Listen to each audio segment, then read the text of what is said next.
all you have to look my way, kind of hair, eyes, whatever you can see. Okay. Okay. So it's Candace, C-A-N-D-A-C-E. Yes. How do I spell your last name? Candace M as in Mary, and then Younghans, Y-O-U-N-G-H-A-N-S. Okay. And Candace, what would you call yourself in terms of performance artist, teacher, activist? What would you call yourself? Performance artist, sewing guide. I call myself self-exploration businessman, which is a creative process that I've been developing and I work with performers and writers doing. I'm a personal fitness trainer and activist. I think that falls under the category of performance art. That's how I do the main part. I'm learning from activists. So with regard to this endeavor, how did this all come about? This whole Antiquarium endeavor for the next week? Well, it's a long story. It goes back 2 years. My work is about exploring identity and challenging the bounds of identity, and that happened because it was necessary for my own personal growth. And as a performer, I think it's really important to recognize that we're messengers and carriers of stories and mythologies, and we have a responsibility to pay attention and take to heart the mythologies that we're perpetuating.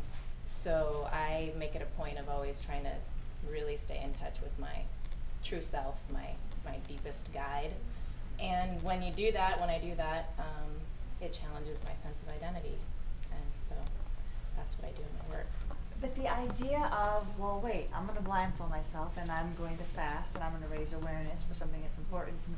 I mean, how did that, was it just like a light bulb moment, or? Well, it comes to go together over time. The initial impulse was to blindfold myself in a performance, and also I do dance theater, so I guess you'd call me a dancer as well. But was to do a dance in the dark where people's senses would be heightened and they'd hear the dance and not be able to see it. So the blindfold idea came in around then, and then it just developed into another way of challenging my identity and really testing the bounds of our own societal identity. For the layperson that's walking down the street and they want to get, I was taking pictures and the lights on, they're like, why are you taking pictures? I said, well, how do you in 10 to 15 seconds explain what you're doing over for this next week? What are you doing? I'm doing a performance art installation piece in which I'll be blindfolded and fasting and posing the question without the images, who am I? And I'm hoping that people will come in and interact with the space here, reflect on the question, and maybe bring some things back to me to share about what they're learning from the space and what they found, so I can listen, and maybe we can all listen a little more deeply. So without the images, meaning all the external stimuli, so no sight, you have sound. What's the fasting for? So just as far as the images, I'm restricting my sight entirely, but the images I'm talking about are captured images, images in magazines, in books, in film, in television, those sort of things that carry story with them, and on billboards, all of that sort of image. And the fasting, the food fasting, is about taking it seriously and about really sensitizing myself and going deep. And there's a spiritual aspect to that that's just inherent when you fast. And going deep, you also have this heart. This is also kind of in conjunction with your Heart Warrior project. That definitely plays a role here, no? Yeah. Tell me about absolutely.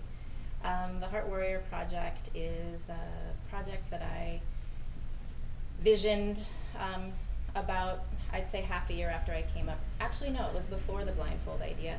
And it's a wilderness retreat and creative self-expression retreat combined with a performance art project. So I intend to bring vets together for a number of months to initially connect with nature and then go into this creative process that I lead performers through, and with that material create a performance art piece that would be toured. And it's to build awareness of how we're affected by the wars, how the ripple effects of the trauma that these people are experiencing in the wars that we're sending them to. And you know firsthand because you do some work at the Dom, right? Yeah. Tell me about that. Yeah, that's definitely a part of the project. I'm learning as I go. I teach a storytelling and performance expression class there with inpatients at their rehab center. And what has it been your experience? I mean, are they forever changed by this experience? Well, we'd have to wait for forever to find that out, but I've gotten a really good response. They've said things like it offers them something that no therapy they're able to get at the VA offers them. They've called it fiction therapy versus non-fiction therapy, so meaning they're encouraged to engage their imagination and play with their stories and use metaphor and expand their sense of self. So they've asked me to extend the workshops, the courses longer.